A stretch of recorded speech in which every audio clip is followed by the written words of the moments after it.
शुक्लाम्बरधरं विष्णुं शशिवर्णं चतुर्भुजं प्रसन्नवदनं ध्यायेत् सर्वविघ्नोपशान्तये। व्यासं वसिष्ठनप्तारं शक्तेः पौत्रमकल्मषम् पराशरात्मजं वन्दे शुकतातं तपोनिधिम्। व्यासाय विष्णुरूपाय व्यासरूपाय विष्णवे नमो वै ब्रह्मनिधये वासिष्ठाय नमो नमः। अविकाराय शुद्धाय नित्याय परमात्मने सदैकरूपरूपाय विष्णवे सर्वजिष्णवे यस्य स्मरणमात्रेण जन्म संसारबन्धनात् विमुच्यते। नमस्तस्मै विष्णवे प्रभविष्णवे। ॐ नमो विष्णवे प्रभविष्णवे। श्रीवैशम्पायन उवाच श्रुत्वा धर्मानशेषेण पावनानि च सर्वशः युधिष्ठिरः शान्तनवम् पुनरेवाभ्यभाषत। युधिष्ठिर उवाच किमेकम् दैवतम् लोके किम् वाप्येकम् परायणम् स्तुवन्तः कङ्कमर्चन्तः प्राप्नुयुर्मानवा शुभम्। को धर्मः सर्वधर्माणाम् भवतः परमो मतः किम् जपन्मुच्यते जन्तुर्जन्म संसारबन्धनात्। श्रीभीष्म उवाच जगत्प्रभुम् देवदेवमनन्तम् पुरुषोत्तमम् स्तुवन्नाम सहस्रेण पुरुषः सततोत्थितः तमेव चार्चयन् नित्यम् भक्त्या पुरुषमव्ययम् ध्यायन् स्तुवन् नमस्यम् च यजमानस्तमेव च अनादिनिधनम् विष्णुम् सर्वलोकमहेश्वरम् लोकाध्यक्षम् स्तुवन् नित्यम् सर्वदुःखातिगो भवेत्। ब्रह्मण्यम् सर्वधर्मज्ञम् लोकानाम् कीर्तिवर्धनम् लोकनाथम् महद्भूतम् सर्वभूतभवोद्भवम् एष मे सर्वधर्माणाम् धर्मोऽधिकतमो मतः यद्भक्त्या पुण्डरीकाक्षम् स्तवैरच्चेन्नरः सदा परमम् यो महत्तेजः परमम् यो महत्तपः परमम् यो महद्ब्रह्म परमम् यः परायणम् पवित्राणाम् पवित्रम् यो मङ्गलानाम् च मङ्गलम् दैवतम् देवतानाम् च भूतानाम् यो व्ययः यतः सर्वाणि भूतानि भवन्त्यादियुगागमे यस्मिंश्च प्रलयम् यान्ति पुनरेव युगक्षये तस्य लोकप्रधानस्य जगन्नाथस्य भूपते विष्णोर्नाम सहस्रम् मे शृणु पापभयापहम् यानि नामानि गौणानि विख्यातानि महात्मनः ऋषिभिः परिगीतानि तानि वक्ष्यामि भूतये।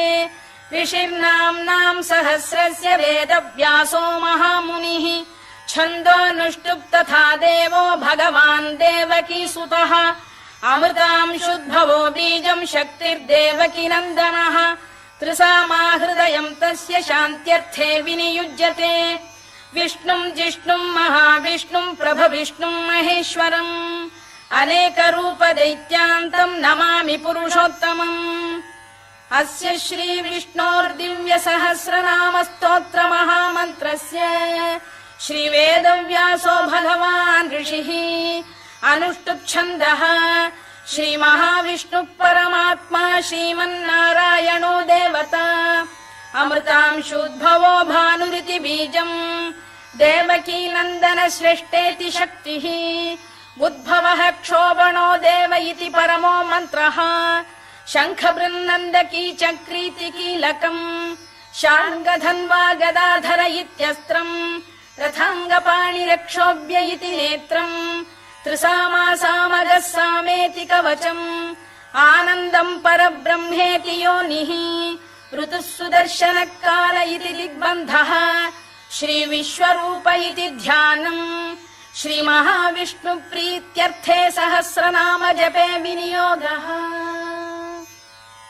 ध्यानम् क्षीरोदन्वत्प्रदेशे शुचिमणिविलसत्सैकते मौक्तिकानाम् माला क्लुप्तासनस्थस्फटिकमणिनिभैर्मौक्तिकैर्मण्डिताङ्गः शुभ्रैरभ्रैरदभ्रैरुपरि विरचितैर्मुक्तपीयूषवर्षैः आनन्दीन पुनीयादरि नलिन गदा शङ्खपाणिर्मुकुन्दः भूः पादौ यस्य नाभिर्वियदसुरनिलश्चन्द्रसूर्यौ च नेत्रे कर्णावाशा शिरोद्यौर्मुखमपि दहनो यस्य वास्तेयमब्धिः अन्तस्थं यस्य विश्वं सुरनरखगो भोगि गन्धर्व दैत्यैः चित्रं रम्यते तं त्रिभुवन वपुषं विष्णुमीशं नमामि।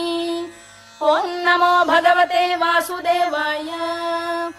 शान्ताकारं भुजगशयनं पद्मनाभं सुरेशं विश्वाधारं गगनसदृशं मेघवर्णं शुभाङ्गम् लक्ष्मीकान्तं कमलनयनं योगिहृद्ध्यानगम्यं वन्दे विष्णुं भवभयहरं सर्वलोकैकनाथम्।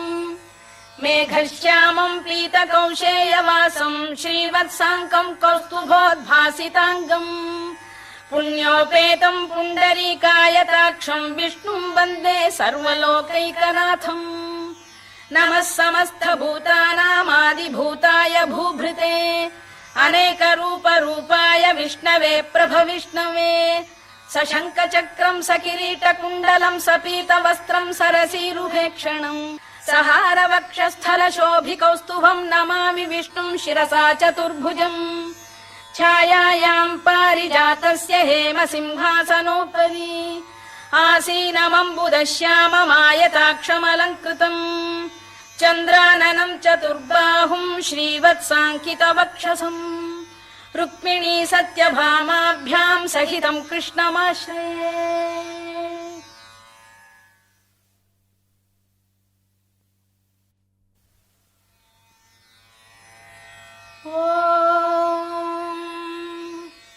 विश्वं विष्णुर्वषत्कारो भूतभव्य भवत्प्रभुः भूतकृद्भूतभृद्भावो भूतात्मा भूतभावनः भूतात्मा परमात्मा च मुक्तानां परमागतिः अव्ययः पुरुषः साक्षी क्षेत्रज्ञोऽक्षर एव च योगो योगविदां नेता प्रधानपुरुषेश्वरः नारसिंहवपुः श्रीमान् केशवः पुरुषोत्तमः सर्वः शर्वः शिवस्थाणुर्भूतादिर्निधिरव्ययः सम्भवो भावनो भर्ता प्रभवः प्रभुरीश्वरः स्वयंभूः शम्भुरादित्यः पुष्कराक्षो महास्वनः अनादिनिधनो धाता विधाता धातुरुत्तमः अप्रमेयो ऋषिकेशः पद्मनाभोऽमरप्रभुः विश्वकर्मा मनुस्पष्टा स्थविष्ठस्थविरो ध्रुवः अग्राह्यः शाश्वतः कृष्णो लोहिताक्षप्रदर्दनः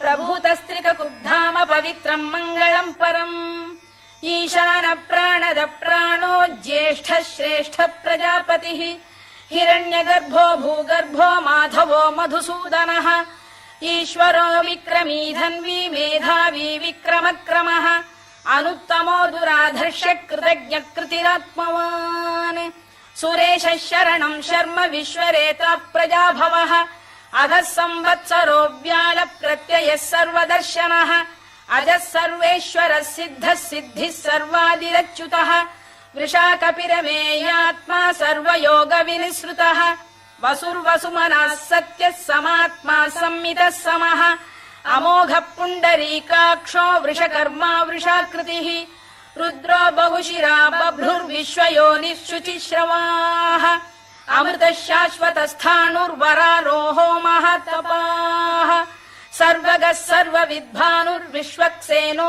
जनार्दनः वेदो वेदविदव्यङ्गो वेदाङ्गो वेदवित्कविः लोकाध्यक्षः सुराध्यक्षो धर्माध्यक्षः कृताकृतः चतुरात्मा चतुर्व्यूहश्चतुर्दंष्टश्चतुर्भुजः भ्राजिष्णुर्भोजनं भोक्ता सहिष्णुर्जगदादिजः अनघो विजयो जेता विश्वयोनिः पुनर्वसुः उपेन्द्रो वामनः प्रांशुरमोघः शुचिरूर्जितः अतीन्द्रः सङ्ग्रहः सर्गो धृतात्मा नियमो यमः वेद्यो वैद्यः सदा योगी वीरः माधवो मधुः अतीन्द्रियो महामायो महोत्साहो महाबलः महाबुद्धिर्महावीर्यो महाशक्तिर्महाद्युतिः अनिर्देश्य वपुः श्रीमान् अमे आत्मा महादृधृत् महेश्वासो महीभर्ता श्रीनिवासः सताङ्गतिः अनिरुद्धः सुरानन्दो गोविन्दो गोविदाम्पतिः